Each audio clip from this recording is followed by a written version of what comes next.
नमस्कार, मी स्वाती गोडसे. आपण पाहताय न्यूज 18 लोकमत जगाच्या पाठीवर. या बुलेटिनमध्ये आपल्या सगळ्यांचं स्वागत. बघूयात जगभरातल्या अनेक महत्त्वाच्या बातम्यांचा वेगवान आढावा. सुरुवातीला बातमी आहे वॉशिंग्टनमधून. वॉशिंग्टनमधल्या सिएटल शहरात 12 वर्ष आणि त्यापुढच्या वयोगटातील 70% नागरिकांचं लसीकरण पूर्ण झालंय.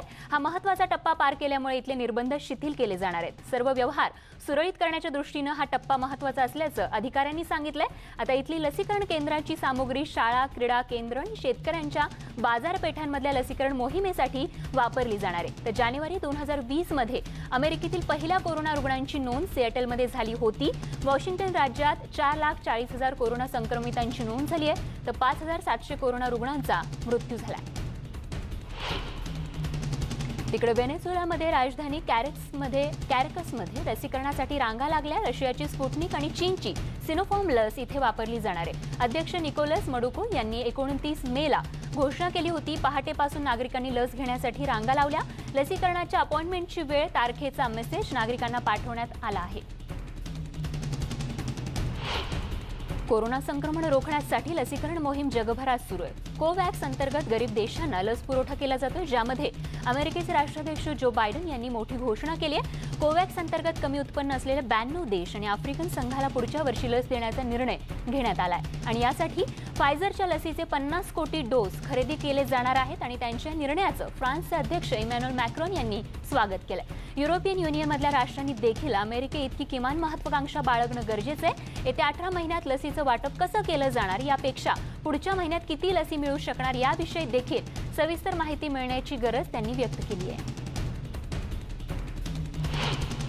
अमेरिकेत कोरोना बळींची संख्या 6 लाखांवर पोहोचली आहे. याबद्दलचा शोक व्यक्त करण्यासाठी वॉशिंग्टनच्या नॅशनल कॅथेड्रलनं याद्वारे प्रत्येक 1000 बळींसाठी एकदा अशा पद्धतीनं 600 वेळा बेल वाजवण्यात या ठिकाणी आली.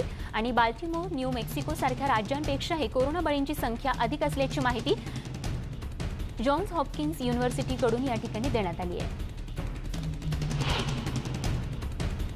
अमेरिकेतील सर्व म्हणजे 50 राज्यांमध्ये उन्हाळी शिबिर म्हणजे समर कॅम्प्सना यावेळी परवानगी देण्यात आली आहे. त्यामुळे कोरोनामुळे कामगारांचा तुटवडा आहे आणि त्याची कॅम्प लीडर्सना चिंता वाटते. साऊथ ईस्ट रिजनमध्ये सर्वात आधी या महिन्यात समर कॅम्पला परवानगी देण्यात आली आहे, तर अन्य प्रांतांमध्ये जुलै महिन्यात कॅम्प सुरू होतील. समर कॅम्पमधील सहभागी होणाऱ्यांच्या संख्येवर मर्यादा घालण्यात आली आहे. कॅम्पमध्ये सहभागी झालेल्या कर्मचाऱ्यांना लसीकरण बंधनकारक आहे. अमेरिकेत कोविडचे 6 लाख बळी गेले. कोविड वॉशिंग्टन नॅशनल कॅथेड्रलमध्ये 600 वेळा या ठिकाणी बळी गेलेल्यांच्या स्मरणार्थ 600 वेळा बेल वाजवण्यात आले. या 1000 मृतांसाठी एक बेल वाजवण्यात आली. इथे प्रत्येक अंत्यसंस्कार झाल्यानंतर 12 टन बेल वाजवली जाते. अंत्यसंस्कार दुःखद असतात, पण आपल्या जीवलगांचं आतापर्यंतचं आयुष्य हे सेलिब्रेट करण्यासाठी म्हणून इथे ही बेल वाजवली जाते. आपला माणूस जाण्यानं होणारं दुःख कशानंही भरून निघत नाही, पण या दुःखाच्या प्रसंगी आम्ही तुमच्यासोबत आहोत हे सांगण्याची ही एक प्रथा आहे. आतापर्यंत झालेले मृत्यू ही अमेरिकेतल्या काही राज्यांच्या लोकसंख्येएवढी आहे. हृदयविकार, डायबिटीस आणि अन्य आजारांनी गंभीर रूप धारण केलं तरी लोक कोरोनाच्या भीतीनं हॉस्पिटलपर्यंत जाणं टाळत होते. 2020 हे वर्ष कोविडमुळे अमेरिकेच्या इतिहासातलं सर्वात वाईट वर्ष होतं, असं वैज्ञानिकांनी केलेल्या संशोधनातून पुढे आलंय. G7 बैठकीसाठी युरोपियन युनियनचे अध्यक्ष चार्ल्स मायकल, कॅनडाचे पंतप्रधान जस्टिन ट्रुडो यांचं इंग्लंडमधल्या कॉर्नवॉलमध्ये आगमन झाले. 3 दिवसांची बैठक कार्बिस बे इथे पार पडेल. आणि या बैठकीत Britain, America, France, Germany, Italy, Japan आणि कॅनडाचे प्रमुख सहभागी होणार आहेत. कॅनडाचे पंतप्रधान जस्टिन ट्रुडो G7 परिषदेसाठी इंग्लंडमध्ये पोहोचले. कानवेल इथे ही परिषद होणार आहे. जगातील श्रीमंत देशांचे नेते शुक्रवारपासून सुरू होणाऱ्या या परिषदेत सहभागी होत आहेत. Britain, America, Germany, Italy, Japan आणि कॅनडा या राष्ट्रांचा G7 हा गट आहे. आणि कोरोनाच्या पार्श्वभूमीवरती होत असलेल्या या परिषदेकडे सगळ्यांचं लक्ष लागलं आहे. आणि आता एक इंटरेस्टिंग बातमी. अमेरिकेच्या फर्स्ट लेडी जिल बायडन आज ब्रिटिश पंतप्रधान बोरिस जॉन्सन आणि त्यांच्या पत्नी यांची भेट घेणार आहेत. आणि या भेटीदरम्यान जिल बायडन एक मेसेज असलेलं जॅकेट घालणार आहेत. आणि या जॅकेटची चर्चा सध्या सगळीकडे सुरू आहे. या जॅकेटवरती लव असं लिहिलंय. मी आणि अध्यक्ष जो बायडन अमेरिकेहून प्रेम घेऊन आलोय असं त्या म्हणाल्या. बायडन यांनी अध्यक्षपदाचा पदभार घेतल्यानंतर त्यांचा हा पहिलाच विदेशी दौरा आहे. युरोपीय मित्र राष्ट्रांना अमेरिका परत आली आहे हा संदेश देण्याचा हा दौऱ्याचा हेतू आहे। अमेरिकेचे याआधीचे अध्यक्ष डोनाल्ड ट्रम्प यांचा अमेरिका एकटीच पुढे जाणार असा दृष्टिकोन होता, तर मेलानिया ट्रम्प यांनी एक हिरवं जॅकेट घातलं होतं आणि त्यावरती I really don't care do you असा संदेश असलेलं जॅकेट 2018ला टेक्सास सीमेवरील शहराला भेट देताना त्यांनी घातलं होतं आणि त्याची देखील या निमित्त चर्चा खरं तर आठवण झाली आहे। G7 बैठकांसाठी आलेल्या नेत्यांचे वाळू चित्र काढून सामाजिक कार्यकर्त्यांनी त्यांचं लक्ष वेधून घेण्याचा प्रयत्न केलाय। कानवलच्या समुद्र किनाऱ्यावरती काढण्यात आलेले या कलाकृतीद्वारे लसीकरणावरचे पेटंट काढून टाका, जेणेकरून असमानता दूर होऊन आणि सर्वांना लस मिळू शकेल असं आवाहन या चित्राद्वारे करण्यात आलंय। वनवे भिजवण्यासाठी लागणाऱ्या सामग्रीसाठीची निधीची तरतूद वाढवण्यासाठी अॅरिझोनामध्ये विशेष अधिवेशन बोलावण्याची मागणी गव्हर्नर डग डुसी यांनी केली आहे। वणव्यानं दुष्काळग्रस्त झालेल्या भागात काम करणाऱ्या अग्निशमन दलाला आवश्यक सर्व सामग्री पुरवण्यासाठी या निधीची गरज आहे। जंगलांना लागलेल्या आगीत मोठ्या प्रमाणात वनसंपत्तीचं जमिनीचं नुकसान झालंय। आगीवर नियंत्रण मिळवण्यासाठी अग्निशमन दलाचे तब्बल 1600 जवान प्रयत्न करतायत, तर पुढच्या आठवड्यात हे विशेष अधिवेशन होण्याची शक्यता वर्तवण्यात आली आहे। पेरूने गुरुवारी देशातील अध्यक्षीय निवडणुकीची मतमोजणी पूर्ण केली, परंतु अद्याप निकाल घोषित करण्यात आलेला नाहीये। निवडणूक अधिकाऱ्यांनी सांगितल्याप्रमाणे मतदानात छेडछाड झाल्याच्या दाव्यानंतर मतपत्रिकांची छाननी केली जाते। मतमोजणीच्या फेऱ्यांच्या एकंदरीत अंदाजानुसार ग्रामीण भागातील पेरूच्या दूतावासांची मतं मिळवून डावे या ठिकाणी पेद्रो कॅस्टिलो यांनी आपली आघाडी कायम राखली आहे। कॅस्टिलोची उपराष्ट्रपती पदाची दावेदार सोना दिना बोलू आर्ते हिनं गुरुवारी फुजिमोरी येथे भेट दिली आणि आमच्या लोकसंख्येचं आणखीन ध्रुवीकरण करू नये असं आवर्जून सांगितलंय। पेरूमध्ये निवडणुकांचा अंतिम निकाल अजून जाहीर करण्यात आलेला नाहीये। अधिकृतपणे निकाल घोषित करण्यासाठी 1 आठवडा किंवा त्याहूनही अधिक वेळ लागण्याची शक्यता निवडणूक आयोगाने वर्तवली आहे। 631 टॅली शीट्स पडताळून पाहिल्या जात असून निम्म्यापेक्षा अधिक ठिकाणी आक्षेप घेण्यात आलाय। अद्याप किती मतं मिळाली हे स्पष्ट झालेलं नाहीये, परंतु फुजिमोरी यांनी सांगितलं की त्यांना मिळालेल्या एकूण मतांची संख्या किमान 2 लाखांच्या घरात असू शकते। अनेक देश आणि विकास संघटनांनी लाखो लोकांना मध्य अमेरिकेतून स्थलांतरित करण्याचे त्यांचे प्रयत्न अधिक तीव्र करण्याचं वचन दिलंय। कोस्टा रिकाची राजधानी सॅन जो या ठिकाणी काही देशांचे नेते, बहुउद्देशीय बँका आणि आंतरराष्ट्रीय संस्थांचे प्रतिनिधी जमले होते। जवळपास 110 दशलक्ष डॉलर्सचा निधी या कामासाठी अपेक्षित आहे। त्याचं निवेदन स्पेन आणि सेंट्रल अमेरिकन इंटिग्रेशन सिस्टमच्या सदस्यांकडून देशातील शिखर परिषदेनंतर देण्यात आलंय। बेलारूसच्या विरोधी पक्षनेत्यानं तिच्या देशातील सरकार आणि त्यांच्या दीर्घकाळातील सत्तावादी नेते आणि अध्यक्ष अलेक्झांडर लुकाशेन्को यांनी केलेल्या गुन्ह्यांचा शोध घेण्यासाठी आणि त्यांच्यावर खटला चालवण्यासाठी आंतरराष्ट्रीय न्यायाधिकरण तयार करण्याची मागणी केली। बेलारूसमधील राजकीय पेचप्रसंगातून कसं बाहेर पडायचं यासाठी परिषदेची गरज आहे असं सिखानोस्काया यांनी बुधवारी अमेरिकन सिनेटच्या परराष्ट्र संबंध समितीला दिलेल्या ऑडिओ संदेशात सांगितलं आहे।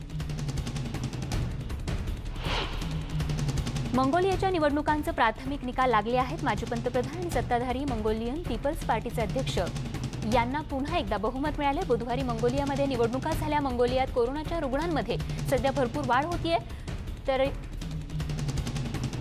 कुरेल्स्कू यांना पुन्हा एकदा विजय मिळाल्यानं त्यांचे पाय अधिक मजबूत झाले आहेत आणि तसंच सरकारच्या महत्त्वाच्या 3ही विभागावरती पक्षाचं नियंत्रण असेल। निवडणुकीआधी 3 दिवस विरोधी उमेदवार एनखाब यांना कोरोनाची लागण झाली होती, त्यांना हॉस्पिटलमध्ये दाखल करण्यात आलं होतं। तर आपल्याला निवडून दिल्याबद्दल त्यांनी देशातल्या जनतेचे आभार मानले। माझ्या शेवटच्या श्वासापर्यंत मी तुमच्यासाठी काम करत राहीन, मुलं आणि तरुणांसाठी सुरक्षित आणि अधिक उज्ज्वल समाज निर्माण करण्यासाठी झटत राहीन असं देखील त्यांनी म्हटलंय।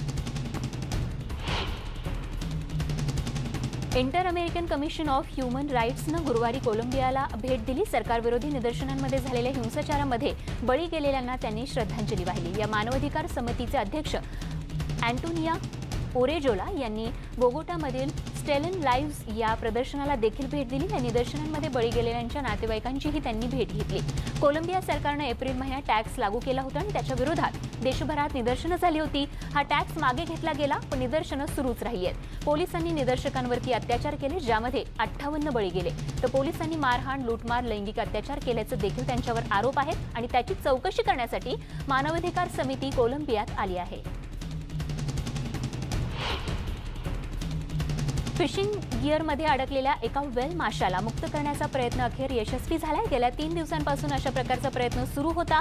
एका महिलेला समुद्रात मासेमारी करत असताना एक वयस्कर वेल मासा विचित्र पद्धतीने अडकल्याचं बघायला मिळालं, पण समुद्रात वादळी स्थिती असल्यानं त्याची लगेच सुटका करता आली नाही। तर समुद्र थोडा शांत होताच बचाव पथकानं त्या वेल माशाची सुटका केली। एका लांब जाळ्यामध्ये आणि दोरात हा वेल मासा अडकून पडला होता दोरीमध्ये। तर एका लांब बांबूला कटर लावून हे जाळं आणि दोरी कापून काढली आणि अखेर त्या वेल माशाची सुखरूप सुटका करण्यात आली आहे। मिशिगन फुटबॉल प्रशिक्षक बो स्कॅमेचलचे 2 माजी खेळाडूंनी टीमच्या डॉक्टरांनी आपल्याशी गैरवर्तन केल्याचा आरोप केलाय। टीमचे वैद्यकीय अधिकारी असलेल्या डॉक्टर रॉबर्ट ई अँडरसन यांनी वैद्यकीय तपासणीच्या वेळी आपला विनयभंग केला असं सांगण्यात आलंय। हा सगळा प्रकार 2008 मधला असल्याचं सांगितलं जातंय। तर आरोप करताना त्यांनी सदर वैद्यकीय अधिकाऱ्यांनी आपल्याला कसा त्रास दिला, किती वेळा त्रास दिला याचे अनेक दाखले देण्यात आलेत आणि या प्रकरणाची कदाचित चौकशी आता केली जाऊ शकते।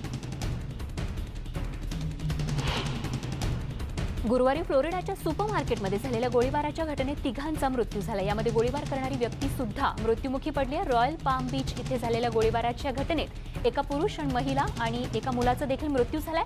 पाम बीच काउंटी शेरिफच्या कार्यालयाचे प्रवक्ता टेरी बार्बेरा यांनी याबद्दलची माहिती दिली आहे। तपास अधिकाऱ्यांनी दिलेली माहिती आणखी धक्कादायक आहे।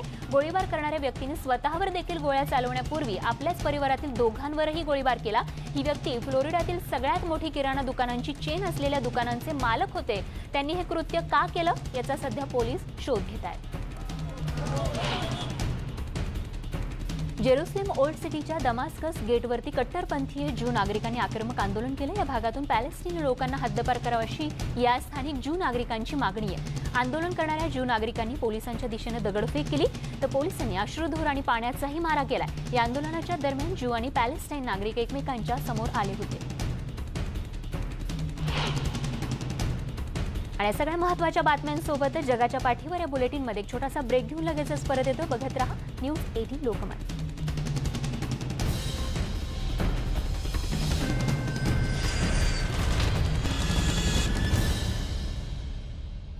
आपण पाहताय न्यूज 18 लोकमत। जगाच्या पाठीवर या बुलेटिनमध्ये आपल्या सगळ्यांचं पुन्हा एकदा स्वागत। आणि आता बघत आणखीन काही जगभरातल्या महत्त्वाच्या बातम्यांचा वेगवान आढावा। सुरुवातीला बातमी अमेरिकेतून। अमेरिका ते कॅनडामध्ये तेलाच्या पाईपलाईनचा प्रकल्प थांबवत असल्याचं टीसी एनर्जी या प्रकल्पाच्या स्पॉन्सर असलेल्या कंपनीनं म्हटलंय। जो बायडन अध्यक्षपदी आल्यानंतर त्यांनी या प्रकल्पाची परवानगी रद्द केली होती। 1930 किलोमीटरच्या पाईपलाईन प्रकल्पाचं काम गेल्या वर्षी सुरू झालं होतं। ट्रम्प प्रशासनानं त्याला मान्यता दिली होती। या प्रकल्पाची परवानगी रद्द केल्याबद्दल कॅनडाचे पंतप्रधान जस्टिन ट्रुडो यांनी नाराजी व्यक्त केली आहे। अमेरिकेत आश्रय शोधणाऱ्यांना अॅरिझोनामध्ये स्टील कुंपणाला पडलेली गॅप म्हणजे एक मोठी संधी मानली जाते। एकेकाळी जिथून नदीमुळे मेक्सिकोला अमेरिकेपासून वेगळं केलं होतं त्याच ठिकाणी स्थलांतरितांसाठी ट्रक वाट बघत असतात। व्हेनेझुएलामधून ॲलिन रायोस आणि त्यांची पत्नी 4 महिने चालत या सीमेपर्यंत पोहोचलेत। मात्र तिथे पोहोचण्यासाठी अगदी थोडा वेळ असताना त्यांना पकडून पेट्रोल एजंटकडे नेण्यात आलं। ब्राझीलहून जवळपास 12 स्थलांतरित या भिंतीवरून सोडून अमेरिकेत पोहोचलेत। या मार्गाने अमेरिकेत जाणाऱ्यांची संख्या गेल्या काही वर्षात वाढली आहे। गाझामध्ये हमास अतिरेकी आणि समर्थकांनी रॅली काढली। इस्रायलसोबत झालेल्या युद्धामध्ये ठार झालेल्या सदस्यांना श्रद्धांजली वाहण्यासाठी ही रॅली काढण्यात आली। तर हमासच्या समर्थकांसोबत अमेरिकन नागरिक देखील या रॅलीमध्ये सहभागी झाले। त्यांनी हातात पॅलेस्टाईन आणि हमासचे ध्वज घेतले होते। तर गाझामध्ये इस्रायलने शेकडो हवाई हल्ले केले, तर हमास आणि अन्य अतिरेक्यांनी जवळपास 4000 रॉकेट्स डागल्याची माहिती मिळते। या युद्धात 250हून अधिक जण ठार झाले। यामध्ये पॅलेस्टिनींची संख्या अधिक आहे। अॅरिझोना येथे एका विजेच्या भल्या मोठ्या पोलवरच्या वायरमध्ये एक अस्वल चिकटून बसलं होतं। त्यामुळे अॅरिझोना भागातील वीज काही काळासाठी बंद झाली होती। इथल्या मोठ्या पोलवर चढलेलं अस्वल वायरमध्ये अडकून पडलं होतं आणि त्यामुळे वीज पुरवठा बंद झाला होता। हे अस्वल विजेच्या पोलला धडकल्यानंतर लगेचच विजेचा पुरवठा बंद झाला होता। काही वेळ इथे बसून काढल्यानंतर अस्वल त्या विजेच्या पोलवरून उतरलं आणि पुन्हा जंगलाच्या दिशेने निघून गेलं। या दरम्यान सुमारे अर्धा तासासाठी विजेचा पुरवठा खंडित झाला होता।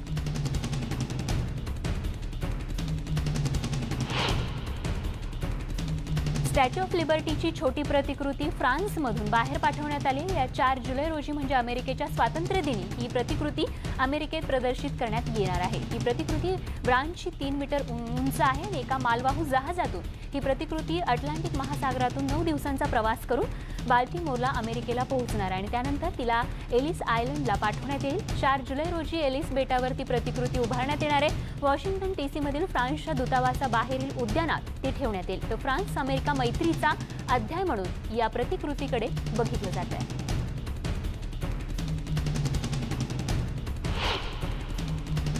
आणि जगभरातल्या सगळ्या महत्त्वाच्या बातम्यांसोबतच या बुलेटिनमध्ये वेळ झाली इथेच थांबण्याची। जाता महत्त्वाची आठवण, मास्क लावा, स्वतःची आणि आपल्या प्रियजनांची काळजी घ्या, सुरक्षित रहा। ताज्या बातम्यांसाठी बघत रहा न्यूज 18 लोकमत।